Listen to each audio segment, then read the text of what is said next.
Thick saliva drips onto the stone floor as the massive beast prepares to strike. The three-headed Cerberus looms over Vikir and Granule, radiating purple energy.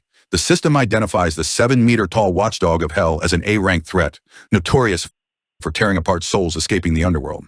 While Vikir stands calmly holding his reward sack, Granule grips his weapon in terror.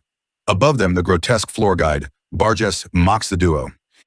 It asks if this overwhelming challenge finally balances things out after Viker slaughtered the Hellhounds. Flashing a grin of razor-sharp teeth, Barges cheerfully announces this as the floor's final mission. The Cerberus roars with purple lightning, while the guide simply tells the students to survive. Overwhelmed by the monster's terrifying pressure, Granule's spirit breaks. He drops his weapon and falls to his knees in defeat. Tears stream down his face as he stares hopelessly at the beast, sobbing that he cannot fight anymore. Vikir then lifts his sack of stat-boosting orbs and dumps a handful of magical candies directly into his mouth, leaving Granule in absolute shock. Chewing the hard orbs loudly, Vikir tosses the empty sack aside and marches forward to face the beast. Even Barges is surprised by his lack of fear. It is strange for a cursed boy with reduced physical stats to stand so confidently before an elite monster. Swallowing the orbs, Vikir casually notes that the magical candies still taste disgusting. He remembers that some people in the past couldn't eat them because of their awful flavor.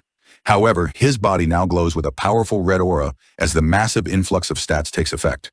Acknowledging his weakened state, Vikir declares he needs this boost to fight the monster. He summons his red aura blade, the Beelzebub sword. A system window displays his updated status. Though he remains at level 1 with the Sewer Rat Hunter title, his strength, agility, and stamina are now massively boosted, making him ready for the boss fight.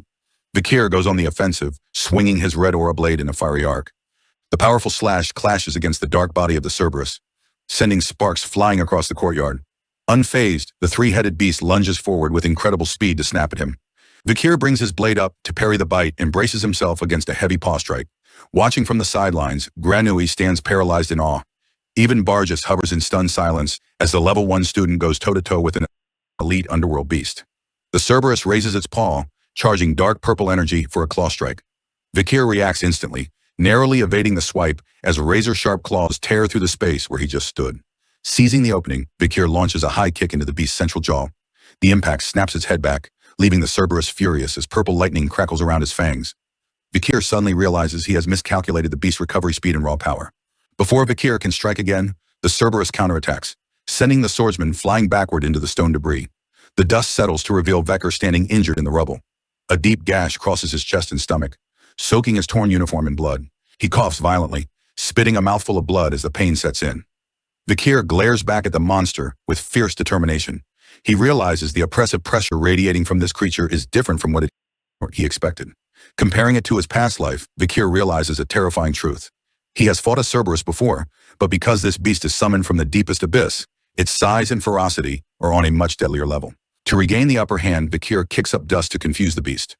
Before the monster can react, Vikir launches a fast upward thrust. His red aura blade pierces straight through the monster's jaw and erupts out its skull. Catching the beast by surprise, he twists the blade to inflict maximum damage. Feeling his weapon free, Vikir leaps backward to create distance as dark blood sprays from its head. Despite the wound, the Cerberus gnashes its fangs in a frenzied rage of purple lightning. Vikir steels himself, resolving that despite the tower's curse on his body, he will not lose. With an earth-shattering roar, the massive hound charges forward with terrifying speed, tearing up the ground. Refusing to back down, Vikir charges head-on, aiming his glowing blade straight into the monster's gaping jaws. They collide with devastating impact, creating an explosion of purple and red energy that shatters the stone floor beneath them. Watching helplessly from a distance, a terrified Granule screams Vikir's name as dust and debris engulf the fighters. For a tense moment, only the glowing eyes of the Cerberus are visible. Then the beast's expression goes slack, and a fountain of blood erupts from its neck as it collapses. As the dust clears, Granule and Barges stare in silence. A massive pool of blood spreads across the courtyard from the fallen giant. Vikir stands victorious over the Cerberus. He knows he will never be stopped by a trial like this. The system reacts to his impossible feat, announcing that level 1 warrior Vikir is the first to hunt the B-rank Hellhound pack in the A-rank Cerberus, granting him both great and awe-inspiring achievement rewards. Granule stands frozen in shock.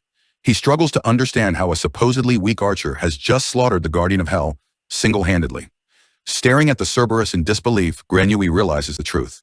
While he knows Vikir is unusual, this physical prowess means his classmate has hidden his true strength all along. Hovering near the beast, Barges stammers in shock. It nervously asks if Vikir has actually killed the Cerberus, admitting it has never seen anyone capable of such a feat. Unfazed by the guide's panic, Vikir coldly demands his reward. When Bargus acts confused, Vikir points out that a monster of that rank always drops something valuable. Glaring at the fairy, Vikir warns the guide not to raise the trial's difficulty without providing a proper reward. Terrified by the bloodlust radiating from a level 1 human, Bargus frantically backpedals. Realizing its life is in danger, the fairy quickly confirms a reward is prepared. The guide hastily produces metal vats filled with glowing orbs. Bargus explains these are limited rewards for the early stages: red candies for strength, green for agility, and blue for health. Granui's eyes light up at the volume of the reward. He excitedly points out that with this loot, they can become incredibly strong instantly. However, Vikir sifts through the pile and finds exactly what he wants: a single, dark orb. The system identifies it as a black candy, a special item that permanently increases the physical resistance stat. Vikir knows this is an incredibly valuable find, as physical resistance is one of 3 ultra-rare stats. Without a second thought, he eats the black orb. A radiant aura envelops Vikir as his wounds close. The system announces that physical resistance has been unlocked, granting passive damage reduction. His status window displays his level 1 rank, his previous title, and the new Hell's Dog Breeder title. With his physical resistance officially registered, he only has 2 hidden attributes left to discover. Vikir smiles with satisfaction. Unlocking this rare attribute is lucky, as physical resistance is an innate trait that cannot be easily cultivated in the real world. Now that it is unlocked, it will naturally increase alongside his other attributes. His thoughts are interrupted by Grenouille, who nervously asks if Vikir might share some candies since he helped gather the hellhounds. Before Vikir can respond, Bargus cheerfully offers the services of a candy shop. A glowing shop interface materializes. The fairy explains it buys and sells candies, highlighting a special exchange where 300 regular candies can buy a golden candy. This orb will instantly raise the user's level by 1. Bargus pitches the deal, noting that leveling up naturally boosts all stats. Vikir stares at the window, instantly seeing the system's trap. He realizes the tower floods participants with candies to tempt them into leveling up quickly. If his only goal is to regain his original strength, taking the levels would be logical. However, Vikir remembers from past heroes' memoirs that the tower heavily favors the underdog. Whenever a weak participant accomplishes a great feat, the rewards are exponentially more valuable than if a strong participant does the same task. Thinking about the terrifying bosses ahead, he realizes the tower's twisted logic. Because he is strictly level 1, the system will always classify him as weak, regardless of his combat stats. By maintaining level 1 while slaughtering high-ranking monsters, he will keep receiving the highest tier of rewards. Concluding that leveling up is forbidden for his strategy, Vikir rejects the fairy's offer, stating they will trade later. Bargus accepts the decision with a disappointed tone. Suddenly, the ruined courtyard trembles and breaks apart. The system announces the end of the second floor's mission, recording 69 survivors. It then declares that all remaining participants will be dropped into the same location for the next trial. The ground gives way entirely, plunging Vikir, Grenouille, and the fairy into a swirling portal that drags them deeper into the abyss tree. Vikir's eyes glow with determination as they fall. The system confirms their departure and announces their arrival on the 3rd floor, the second section of the familiar land, preparing for the dangers ahead. The system finalizes his new status. Alongside his physical stats and unlocked resistance, his Hell's Dog Breeder title is integrated. It provides a massive damage boost against canine monsters and extends the duration of inflicted ailments, ensuring his strikes will be even deadlier moving forward. This is the end of the video. If you would like to watch the next part, please subscribe to our channel.